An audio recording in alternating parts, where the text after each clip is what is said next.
प्यारे बच्चों नमस्ते। कक्षा तीसरी विषय हिंदी पाठ 9 मैं तितली हूँ। आज हम स्वाध्याय हल करने वाले हैं। ये हमारा पाठ है मैं तितली हूँ।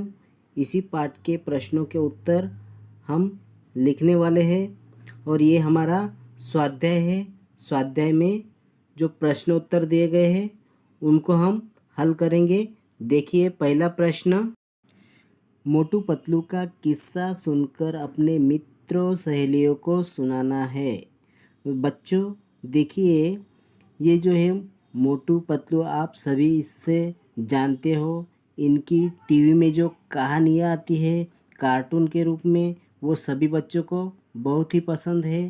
तो इनमें का एक किस्सा जो है अपने दोस्तों को मित्रों को सुनाना है। दूसरा प्रश्न है, निम्नलिखित शब्दों के समानार्थी बताओ। उनमें शब्द कौन कौन से दिए बच्चों? पैर, आँख, पंख, फूल, नाव, गाँव, किसान, पानी, शरारती, पेड़, हाथ, भोजन और सहायता। इन शब्दों के समान अर्थ वाले शब्द मैंने यहाँ पर लिखे हुए हैं। पहले मैंने शब्द लिखा है, उसके बाद डैश किया है और फिर उसका समान अर्थ वाला शब्द लिखा है। किसी शब्द का एक, किसी के दो, किसी के तीन समान अर्थ वाले शब्द मैंने लिखे हुए हैं। तो बच्चों देखते हैं। चलो पहला शब्द है पैर का समान अर्थ शब्द है पग या पाँव लिख सकते हैं। दूसरा शब्द है आँख, उसका समान अर्थ वाला शब्द है नेत्र या नयन भी कहते हैं। पंख पर, फूल सुमन या पुष्प कहते हैं। अगला शब्द है नाव, नौका या जलायन। गांव, ग्राम, किसान, कृषक, भूमिपुत्र। पानी को जल या नीर कहते हैं। शरारती, चंचल या नटखट, ये समान अर्थ वाले शब्द हैं। आगे के शब्द देखिए बच्चों। पेड़, वृक्ष, हाथ, कर, भोजन, आहार या खाद्य, सहायता, मदद। ओके बच्चों, इस प्रकार ये जो है वो समानार्थी शब्द मैंने लिख कर दिए हैं। तीसरा प्रश्न है, वाक्यों का मुखर वाचन करो, समझो और विराम चिन्हों का उचित उपयोग करो। इसमें 4 प्रश्न दिए गए हैं।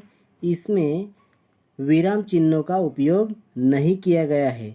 जहाँ पर विराम चिन्ह का उपयोग नहीं किया गया है वहाँ पर हमें वो विराम चिन्ह का उपयोग करके लिखना है और फिर से वह वाक्य हमें लिखना है।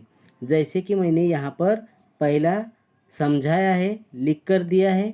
मेरे शरीर के सिर, वक्ष और उदर 3 भाग है, ऐसे लिखा गया है।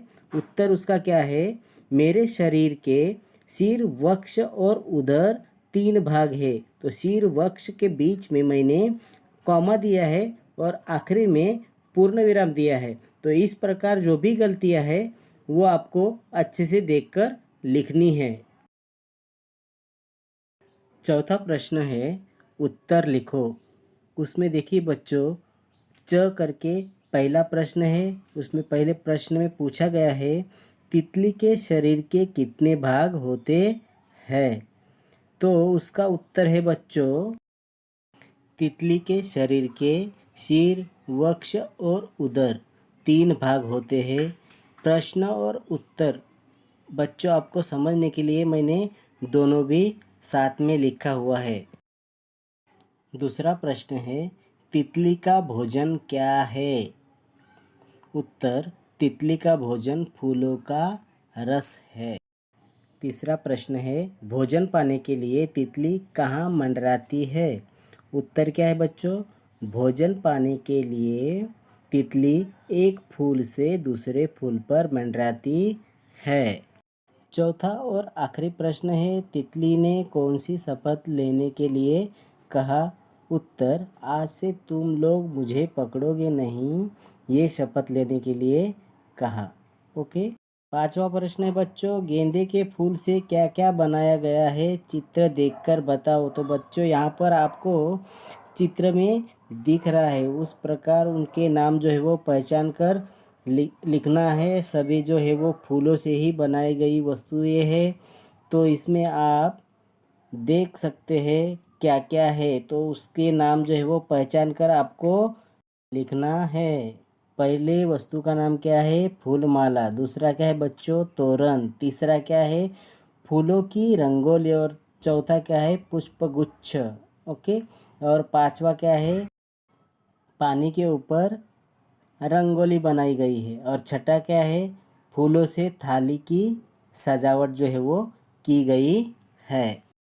छठा और आखिरी प्रश्न है, उड़ती पतंग के मांझे से घायल होकर एक कबूतर रास्ते में गिरा है, ऐसे में तुम क्या करोगे। वह उत्तर आपके मन से खुद को लिखना है बच्चों। अगर ये वीडियो आपको पसंद आया तो लाइक और सब्सक्राइब करना है। धन्यवाद बच्चों।